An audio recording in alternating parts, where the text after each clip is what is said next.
I have with me this morning Elizabeth Bates from Western Michigan University, and she's going to tell me about her aviation career up to this point when you're a junior in college here right now. Yes.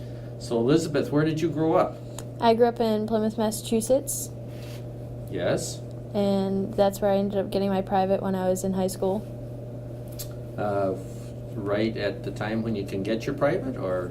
I waited until senior year, so I did it while I was 18, and I took my check ride the day before I came to Western. But after discussing it with my dad, he decided it was best that I get some six-pack experience before I came to the Cirrus with the glass cockpit.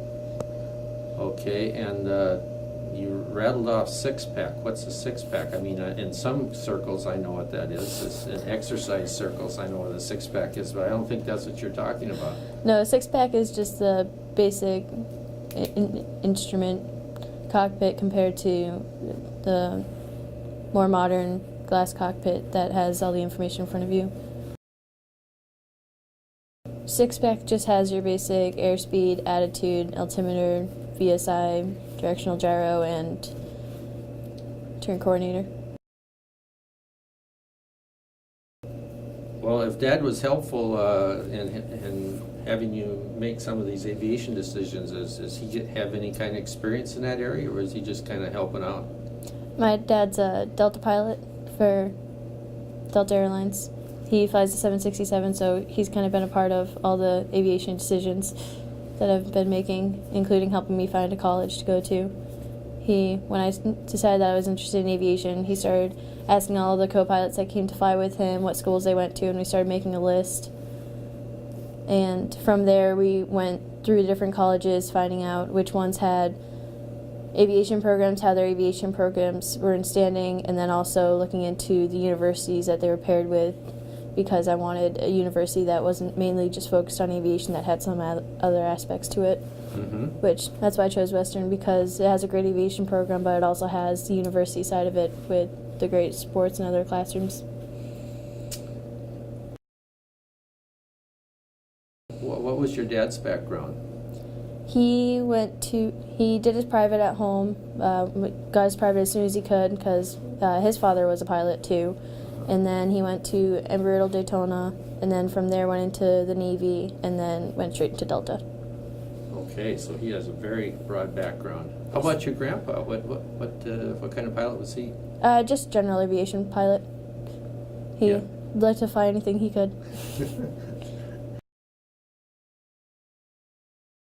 We fly the Cirrus, and we've had those since I've been here, but we've done upgrades into the planes. So the Avidyne R9 system, we have an upgrade now. We have a dual system in it to help for, in case of failures, we have the double, so it's the safety aspect of it. And then we also got synthetic vision in the planes now. And our Seminoles have, half of them are the six-pack, and then half of them are moving up into glass also. So a lot of improvements, technology-wise, in the airplanes, even since you've been here. Mm-hmm. Yeah. And we also just recently got the Super Decathlon for spin and upset training that we now incorporate into our commercial course. So have you had that training already? They added that in right after I finished my commercial course. Ouch. Yes. But all the new students got to do it. So what does that entail? Have you had a description of what one of the flights is like? It's about 5 lessons that you do at the beginning of your commercial course, and you go up and do, I think, loops, hammerheads, and spins. Outstanding. Yes. And I missed it. Are there any other aircraft in the fleet besides the Seminoles and the Decathlon and the Cirrus? We have a float plane that we use. It's not a part of the curriculum here, but you can take it as an added course to get your seaplane rating. Most kids do that the summer after they finish their training. They have some money left over in their account, and everyone wants to fly a float plane. So they get to, we call it the rubber ducky, and they get to fly it around the lakes around here. They'll go and land, and then they'll get their rating by the end of the summer. And then we also have 2 Piper Arrows, which can be used for the single engine add-on if the student wants to, or they're mainly used for the CFI course here. I see. So you refer to the is it what kind of float is it? Super Cub on A floats. Super Cub on floats, and you refer to it as The rubber ducky. the rubber ducky. I don't know why. It's a bright yellow float plane, so. Oh, it is? Oh, it's very noticeable. Okay, now I understand the rubber ducky. Okay. Rubber ducky, you're the one. You make bath time lots of fun.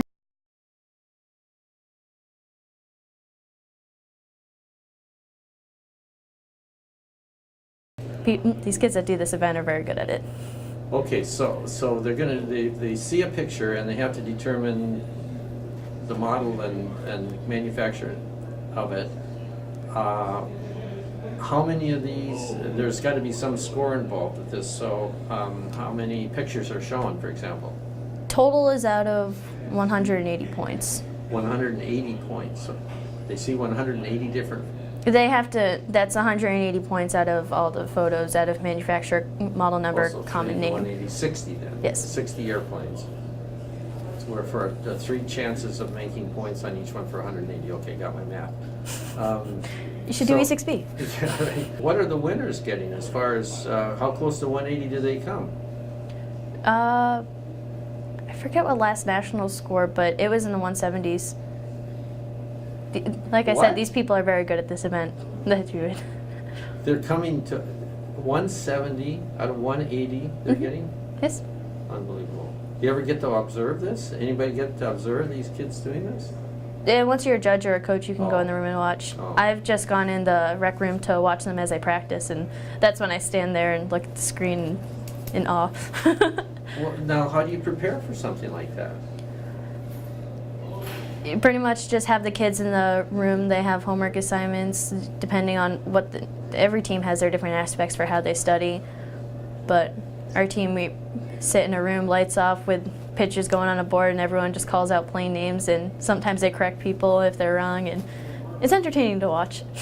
I would think so. Yeah, how about the flying events? So there's the 2 landing events, which they pretty much draw a line on the runway, and you have to land your plane on that line. There's power on and power off landings. So power off landings, once you're beating the runway, you cut all your power, and you have to follow a certain pattern. You get points for not making your turn to final complete. If you're, yeah, so you have to roll out on center line if you're doing S turns, if you're milking the turn or overbanking it, and then you get points for every foot that you're off the line that you land. So there's markings on the runway, and then if you're more than 100 feet short or 200 feet long, then you get a penalty of not landing in the box, and that's about a 400-point penalty for that. Okay. And then power on landings, it's the same thing, only you leave some of the power in, but once you take it out in your turns coming to land, you can't add it back in, or else that's a penalty. Okay. And that adding it back in, is that, we must have somebody right under final out there someplace to kind of There's listen. people everywhere. There's there's people on both ends of the runway. So one person's watching as you climb out because you need to stay on center line. There's one person watching your turns and while you're in the pattern, and there's one person watching your base. There's one person watching your final, and then there's about 10 people on the line, so that they're all making sure that where you touch down, everyone's agreeing. Must have a lot of volunteers down there. It's kind of intimidating sometimes coming down to the line. You just see all these judges standing by the side of the runway, just watching you come into land. Well, there are some others like me out there last year filming it, so they're I saw a few cameras last year too. Scoring takes place when both wheels touch the ground, unless there's a heavy crosswind. Then it's obviously yeah, one wheel. very good. And you compete in that? Yes, I would compete in both landings, and then there's a navigation event, which that's the one that Western We Fly are serious for. And the pilot has a half hour to plan a route. They're given kind of a piece of sectional with different checkpoints written on it, and you have to plot them on your own sectional and do the flight plan for that course. And you plan a certain time for each checkpoint and then an overall fuel burn. And you go out and then fly your route. And every second that you're off getting to that first point from what you planned, you get a point. And then you get points on your overall fuel burn. So you can't burn over what you estimated, but you can burn within 10% less. And then you get points, obviously, if you're off on ground speed too much, if you're varying your altitude. but that's one that you fly with a partner.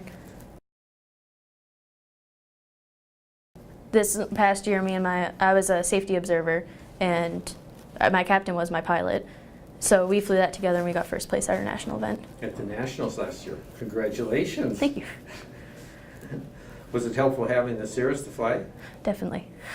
Although, as you fly over each checkpoint, they'll say your checkpoint is a grass strip, a track, a field, and they can put checkpoints on the ground, so they'll take bright yellow tarps and spell out a letter or a symbol, and that's one thing that Cirrus is kind of difficult because it's a low-wing aircraft. Right. So when you fly over, we're kind of banging to the side to look down, whereas when we used to fly this in the Skyhawk, you could just look down and see the point. Sure. Oh, about the landings now. When you have the power off, or, well, put it this way, do you have a preference between the power on and the power off landings? Which one you find to be easier to do? There's a lot of disagreement between people's favorites. It's definitely a personal preference, but I like the power offs better because once you take out the power, that's one less thing that you need to worry about. Mm-hmm. What am I going to do with the power? When do I add flaps with the power? And it's just easier only having that one thing to be worrying about coming down for landings. Is there any way that you can say decrease your, if you feel like you're too high, is there any way that you figured out how to decrease your altitude? No, you can't slip and you can't dive. Okay. Those are DQs. Right. Go up farther before you turn base. Okay. And if not, if so you're... you mean before you turn base? Before you If turn do base. That's a judgment call there. Yes, that's definitely a judgment call. And then if you've already turned base and you realize you're too high, you can try to add flaps and hope that gets you down, but on a calm day when there's not much, if you're not going to make the box, you might as well just go around because you're not going to get that many points. And if you go around, how many tries can you have at it? You get 200 points for going around. Oh. But if you're going to be out of the box on your landing, that's 400 points. Off. Yes. Okay, so going around is better to give it. How many tries? Also, it's a safer thing. I know the only times I've competed in landings have been at OSU. And the runway they use there it's a very short runway that if you're too high, you're going to be long. And you don't want to be too long on that runway because you still need to take out your flaps, add your power, and take off again. Sure. And there's trees at the end of the runway, so it is called SafeCon. Right. But actually, for those, every single one of those is different because the wind is different. Even density, altitude is different. Yep. Depending upon, yeah. So, especially from the first person going in the morning to the last person going the late afternoon. Exactly. Or even midday. How long does it take to, how many airplanes are competing in say, that event, for example? At a national level, about Yeah. 30 schools. Each school has 5 pilots. Okay. So 150 approaches could be made, right? You get only one try at this? Each pilot gets 2 landings. Gets 2, so that's compared 300. to at regionals, there's only 4 or 5 schools, 5 pilots each, but you get 3 landings. And then your worst one gets scrapped. Sure. So you kind of have a practice one to get in, see how you did, and then fix the next 2. Sounds like you have a really good team coming into this nationals. Definitely. Yeah. Is that because you have a lot of seniors operating and juniors and seniors, upperclassmen that have been through this once or twice? Actually, no. We have 2 seniors, which only one of them has really been involved with SafeCon for the past 4 years, and me and him are the most senior people on the team. Okay. So there's only 2 of us. It's just the incoming class that we've had.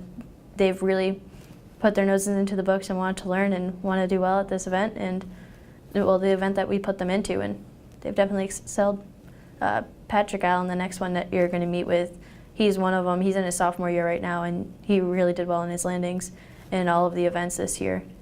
So it's underclassmen, but it's being directed by those of you that have been here a couple of years, right? I mean.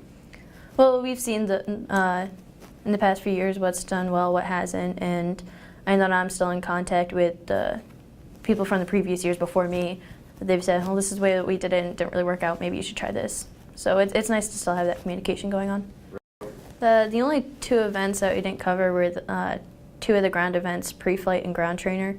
Mm-hmm. And pre-flight is take an aircraft and put at least 30 squawks on it, so 30 things that make the plane unairworthy. Taking off an inspection panel, putting a foreign object in the plane. And then ground trainer is you fly in a sim and there's different legs that are different times, airspeeds, altitude, heading, and you have to either memorize it or bring the pattern in with you and fly it exactly, and every second that you're off your heading, altitude, airspeed, you get points for it. I see. And so what do we have for total number of events then? Is 11, right? Did I add that up right? For regionals, I believe there's only 9. Right. And then for national event, you add in the CRM and IFR event, which makes it 11. 11. Right now, I'm gonna stay CFIing here at Western until I get my 1,000 hours, and then I'm gonna try to go into a regional. I'm not sure which one I'm going to go for yet. I still have another about 2 years until I get to that point, and then the end goal hopefully is Delta Airlines. Sure. And your dad is how old now? He's 55. So he's got 65 to go. So he's got 10 years to go. And possibly by the time your dad gets to 65, it'll be 67 or something. They're already at ICAO starting to talk about 67 for... I think he'll still leave at 65. he's planning on getting out of there. But there's a chance that you guys could end up flying together. That's what we're hoping for. Is that right? Yeah. Is it a topic of conversation? Oh, yeah, it is. How many of the students here think about doing anything else, like towing banners or doing something for a 135 operation and getting turbine time right away? A fair amount of students will. I feel like it's about 50-50 for who wants to do CFI and students that don't want to do CFI, so they'll go do aerial photography or towing banners or any other thing that they can do to find hours. There's a lot of networking that students do after they've graduated. Those students that have gone into those companies to do the aerial photography, once they've moved up into an airline, then they'll call back at Western and say, hey, my position just opened up. Who wants to get in for that? Sure.